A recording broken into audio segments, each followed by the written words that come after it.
Hello students, I am an geography teacher in Adarsh Senior Secondary School, Khaisirgarh. Hope you all are fit and fine. I welcome you all to join online classes. I hope see you soon in classes. Stay home, stay safe. Today we will be discuss about chapter second. Chapter second, विश्व जनसंख्या वितरण घनत्व और वृद्धि। ये chapter second है। Chapter second के की पॉइंट्स देख लेते हैं। चैप्टर सेकंड में क्या क्या पढ़ेंगे हम। तो सबसे पहले है फर्स्ट पॉइंट है वो क्या है, चैप्टर का इंट्रोडक्शन। और सेकंड पॉइंट है उसमें क्या करेंगे हम, विश्व में जनसंख्या वितरण के प्रारूप। तो विश्व में जनसंख्या वितरण के प्रारूप कौन कौन से हैं वो पढ़ेंगे। थर्ड जो है वो क्या है पॉइंट, जनसंख्या घनत्व। जनसंख्या घनत्व के बारे में पढ़ेंगे कि क्या होता है जनसंख्या घनत्व। और जो फोर्थ पॉइंट है वो है जनसंख्या वितरण को प्रभावित करने वाले कारक कौन कौन से होते हैं, ये हो गया। आगे फिफ्थ पॉइंट है वो क्या है, जनसंख्या वृद्धि। जनसंख्या वृद्धि कैसे हो रही है। जनसंख्या सिक्स्थ पॉइंट है वो क्या है, जनसंख्या परिवर्तन के स्थानिक प्रारूप, ये पढ़ेंगे। सेवन्थ पॉइंट है वो क्या है, जनसंख्या परिवर्तन का प्रभाव, इसके बारे में पढ़ेंगे। एट्थ पॉइंट है वो क्या है, जननांख्यिकीय संक्रमण। जननांख्यिकीय संक्रमण के बारे में पढ़ेंगे। नाइन्थ जो पॉइंट है वो क्या है, जनसंख्या नियंत्रण के उपाय। इन जो 9 पॉइंट्स हैं इनके बारे में हम चैप्टर में इनका अध्ययन करेंगे विस्तृत रूप से। ओके स्टूडेंट्स, तो चैप्टर फर्स्ट क्या है अपना, विश्व जनसंख्या वितरण घनत्व और वृद्धि। अब जो चैप्टर का जो नाम होता है ना, उसी से ही आपको पिक्चर क्या है वो उस चैप्टर के बारे में क्लियर होनी चाहिए कि जैसे विश्व जनसंख्या, विश्व के अंदर कितनी जनसंख्या है, क्या क्या है, उसके बारे में हम पढ़ेंगे। इसके चैप्टर के नाम से हमें पता लग रहा है वितरण कि उनका वितरण कैसे हुआ है, अभी कहाँ कितनी कैसे जनसंख्या है, मतलब सघन है या फिर विरल है, कैसे है। और अगला जो है वो क्या है, घनत्व। घनत्व में क्या है भी, कितने वर्ग किलोमीटर में कितनी जनसंख्या रहती है, एक वर्ग किलोमीटर में कहाँ पे कितनी जनसंख्या रहती है, इसके ये हो गया। और वृद्धि भी जनसंख्या के अंदर क्या है कि एक तो होती है नकारात्मक वृद्धि और एक होती है सकारात्मक वृद्धि।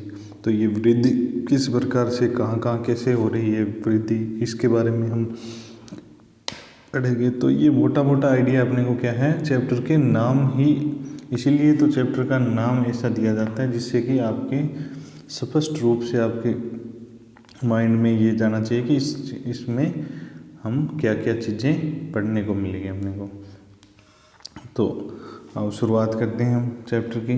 तो चैप्टर की शुरुआत के अंदर ही एक कोट दिया हुआ है, उसमें क्या दिया हुआ है कि सवर्ण से नहीं वर्ण केवल स्त्रियों और पुरुषों से एक राष्ट्र मजबूत और महान बनता है। ये देखो ये यहाँ पे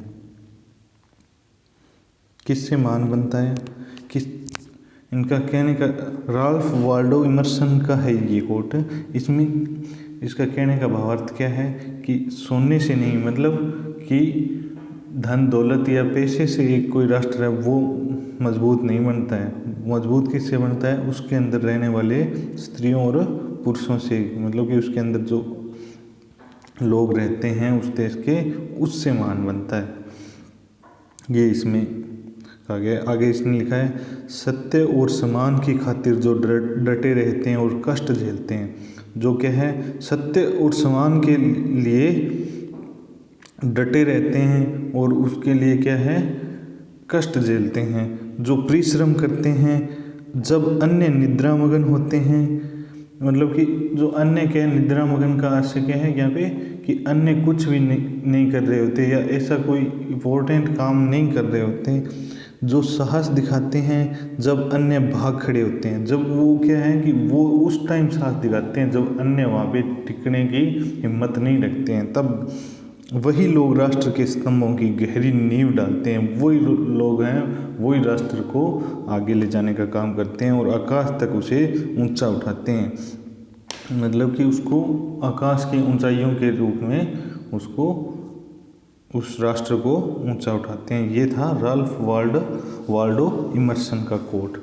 ये क्या है, आपके ये कोट दिए होते हैं, यदि आप ये इनको क्वेश्चन आंसर राइटिंग के टाइम में क्वेश्चन या आंसर के अंदर यदि आप पुट करते हो तो आपके नंबर ऑटोमेटिकली बढ़ जाते हैं, क्योंकि ये जो कोट दिए हुए होंगे, जितने भी कोट आप इस्तेमाल करोगे तो उससे क्या है कि वो समझ जाता है कि हाँ, यदि आपने सिर्फ राल्फ वाल्डो इमर्सन का ही नाम ले लिया, हाँ ठीक है, उसमें क्या लिख दिया, या आपको हो सकता है आपके पूरा याद नहीं रहे तो भी वो समझ जाएगा कि हाँ, इस स्टूडेंट ने अच्छे से पढ़ाई की है। तो इसका आपको विशेष तौर से ध्यान रखना है कि कौन से क्वेश्चन में ये चीज़ें लिखनी है।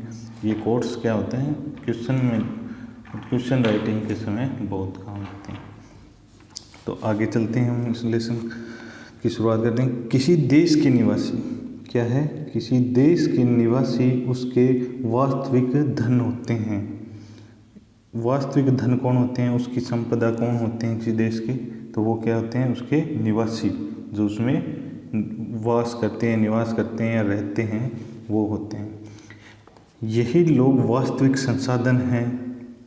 यही लोग क्या हैं, वास्तविक संसाधन हैं, जो देश के अन्य संसाधनों का उपयोग करते हैं। जो विदेश में क्या क्या चीज़ें हैं उनका उपयोग कौन करेंगे, कि उसके अंदर जो रहने वाले लोग हैं, वो लोग क्या हैं, वो क्या हैं, वास्तविक संसाधन, मतलब टूल्स हैं वो उनके, और उनकी नीतियाँ निर्धारित करते हैं। अंततः एक देश की पहचान उसके लोगों से ही होती है। उस देश के बारे में नीतियाँ निर्धारित करते हैं, क्या क्या चीज़ें अपने को होनी चाहिए, अपने देश में क्या क्या चीज़ें होनी चाहिए, वो कैसे होनी चाहिए, ये महत्वपूर्ण है।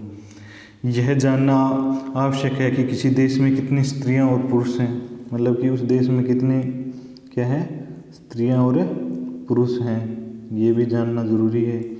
प्रतिवर्ष कितने बच्चे जन्म लेते हैं, कितने बच्चों ने जन्म लिया, ये भी इसके,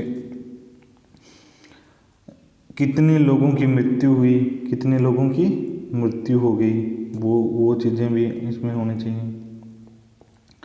और कैसे, मतलब कि उनकी मृत्यु हुई तो वो कैसे हुई, ठीक है। तो क्या वे नगरों में रहते हैं तो गाँव में, तो इनमें ये भी एक आपको या ये भी चीज़ें होनी चाहिए कि नगरों और गाँव में ही रहते हैं। क्या वे पढ़ और लिख सकते हैं, भी पढ़ाई लिखाई भी कर सकते हैं। क्या वे काम करते हैं या ऐसे ही निठल्ले बैठे रहते हैं।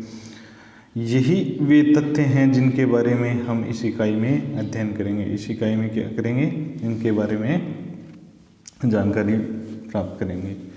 21वीं शताब्दी के प्रारंभ में विश्व की जनसंख्या 600 करोड़ से अधिक दर्ज की गई। कितनी, 21वीं शताब्दी। अब 21वीं शताब्दी कौन सी है, 21वीं शताब्दी आप 2001 से लेके जो अभी चल रही है वर्तमान में, वो क्या है, 21वीं शताब्दी।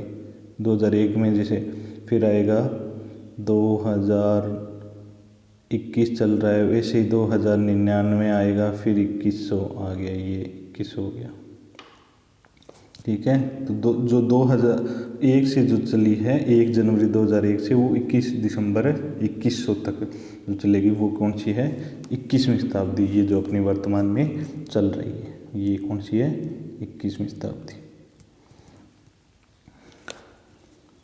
कितनी थी जनसंख्या, 600 करोड़। ये चीज़ें आपको याद रखनी है कि भी हाँ, कितनी जनसंख्या है 21वीं शताब्दी में, 21वीं शताब्दी के प्रारंभ में विश्व की जनसंख्या। तो प्रारंभ कौन सा हो गया, 2001 से लेके 2010 तक मान लो आप कि ये क्या है, प्रारंभ। तो प्रारंभ में क्या था, 600 करोड़ थी, अब तो और ज़्यादा हो गई है, करोड़ से अधिक दर्ज की गई थी। यहाँ हम जनसंख्या के वितरण और घनत्व के प्रारूपों की विवेचना करेंगे। किस किस के, वितरण और घनत्व के प्रारूपों की विवेचना करेंगे। अब ये आपके क्वेश्चन मार्क जो दिया हुआ है, उसमें आपको सोचना है कि कुछ लोग निश्चित प्रदेशों में क्यों रहना चाहते हैं और अन्य प्रदेशों में क्यों नहीं। तो ये क्या है, कि आपको क्यों रहना चाहते हैं, ये बेसिक कारण आपको पता होना चाहिए क्यों रहना चाहते हैं। मतलब कि जैसे कई जो देश हैं उसमें क्या है, फैसिलिटी बहुत बढ़िया फैसिलिटी रहती है हर चीज़ की, एजुकेशन की, चिकित्सा की, और ये मेन ये कारण रहते हैं। जैसे प्रदेशों के अलावा जैसे अपन ये देख लें भी, हाँ अपने जैसे भी कहाँ रहना पसंद करते हैं लोग, दिल्ली में जाते हैं, मुंबई में जाते हैं, ये क्या यहाँ पे क्या फैसिलिटी, हर तरह की फैसिलिटी मिलती है। और भी बहुत सारी जलवायु वगैरह और बहुत सारे कारण होते हैं इसके, तो ये भी आपको जानने का प्रयास करना है। आगे बढ़ते हैं। विश्व की जनसंख्या असमान रूप से वितरित है। क्या है? असमान रूप से। कहीं कहीं तो आपको मिलेगी कि हाँ 1 वर्ग मीटर के अंदर ही 1100 लोग रह रहे हैं, 1 वर्ग किलोमीटर के अंदर ही 1100 लोग रह रहे हैं। कहीं आपको 1 वर्ग किलोमीटर के अंदर सिर्फ और सिर्फ 17 लोग ही मिलेंगे। जैसे बिहार के अंदर वर्ग किलोमीटर के अंदर के गंतव्य क्या 1100 से ऊपर है लगभग। दिल्ली में 11,000 हैं। और अपने या अरुणाचल प्रदेश में चले जाओ तो वहाँ क्या है 17-18 ही। तो ये है। अब राजस्थान के अंदर बहुत कम है। और राजस्थान के यदि इधर जैसलमेर वगैरह इधर की बात की जाए तो यहाँ जनसंख्या घनत्व प्रति वर्ग किलोमीटर 17 ही है। तो ये क्या है, असमान रूप से वितरित है। एशिया की जनसंख्या के संबंध में जॉर्ज बी क्रेसी की टिप्पणी है। किसकी टिप्पणी है? एशिया के संबंध में। अब एशिया कौन सा आ जाता है? अब आपको ये ध्यान होना चाहिए, ये आपको नक्शे के अंदर, आपको मैंने फर्स्ट डे ही बोला था कि नक्शे के अंदर आपको ये चीज़ें ध्यान होनी चाहिए। नक्शा आपको प्रॉपर तरीके से बनाना आना चाहिए और सब चीज़ों के बारे में, हाँ ये देश कहाँ पे है, ये देश कहाँ पे, इसकी राजधानी कौन सी है, ये इन बातों की, ये छोटी छोटी बातें, इनकी बेसिक जानकारी होनी चाहिए। तो ये क्या है टिप्पणी, एशिया की बहुत से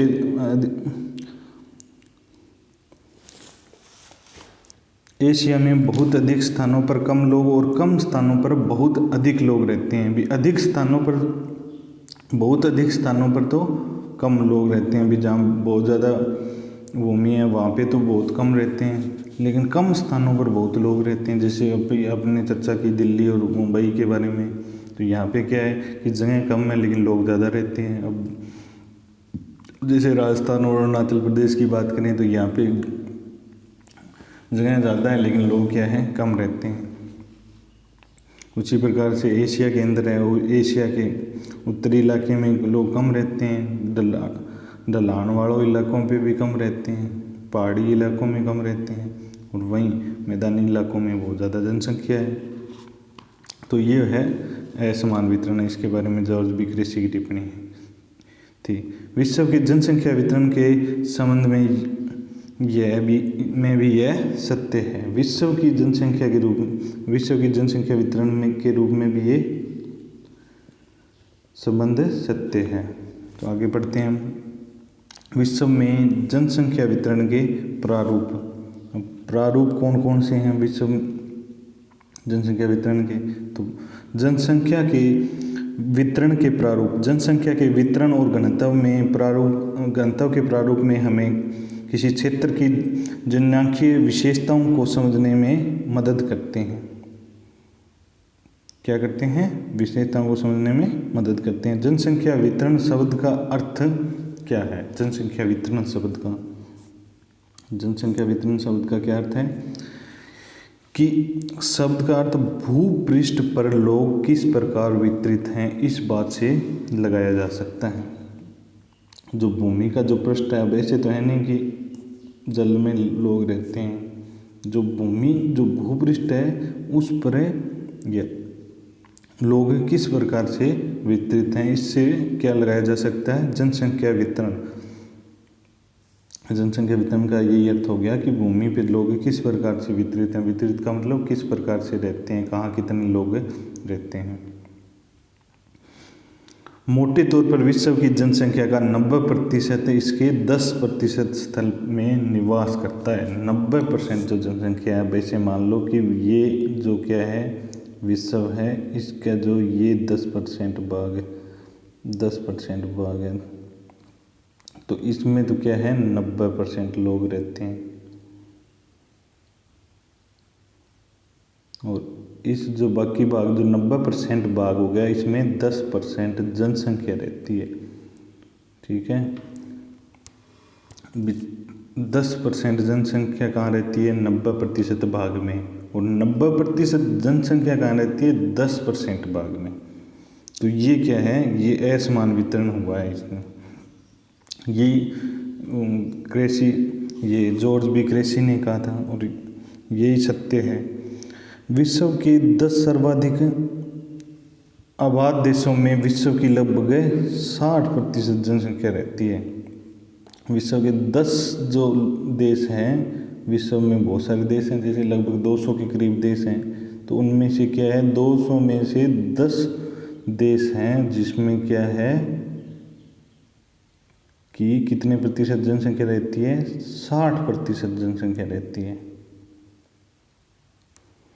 तो विश्व के 60% जनसंख्या में इन 10 क्षेत्रों 10 देशों में 6 एशिया में स्थित हैं। अब एशिया जो अपना है महाद्वीप है, उसमें है इनमें से 6।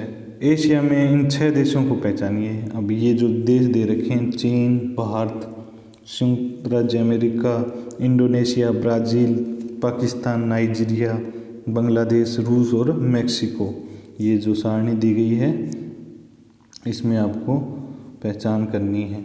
ये इसमें जो दे रखा है जनसंख्या के, ठीक है। तो इसमें आप इसको क्या है नक्शे में देख लेते हैं। ये देखो, अब इसमें अपने जो पीछे नाम आए थे, चीन, ये रहा चाइना, ठीक है, ये रहा चाइना। दूसरा कौन सा था? भारत, ये हो गया, ये 1 नंबर पे था। 2 नंबर पे ये रहा भारत, 2। संयुक्त राज्य अमेरिका, ये हो गया, ये तीसरे नंबर पे था। चौथे नंबर पे कौन था? इंडोनेशिया। अब इंडोनेशिया कहाँ पे रह गया? ये यहाँ पे, ये इंडोनेशिया रह गया, ये 4 नंबर हो गया। फिर ब्राज़ील, ब्राज़ील कहाँ पे रह गया? ये रहा, ये 5 नंबर पे आ गया। पहले नंबर पे कौन था? चाइना, दूसरे पे भारत था, तीसरे पे यूनाइटेड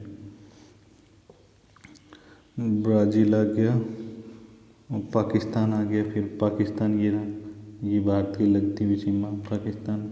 छठे नंबर पे नाइजीरिया, इसके अंदर नाइजीरिया हो गया, ये जो साउथ अफ्रीका के अंदर नाइजीरिया हो गया, ठीक है। और बांग्लादेश हो गया, बांग्लादेश ये क्या है? ये भारत के इधर, ये 7 नंबर पे क्या हो गया? बांग्लादेश हो गया। इसी तरह से क्या हो गया? रूस हो गया। रशिया कहाँ पे है? ये रहा रशिया।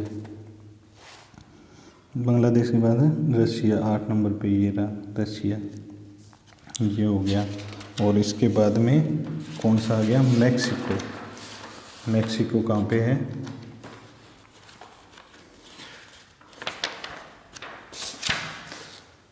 ये रहा मैक्सिको।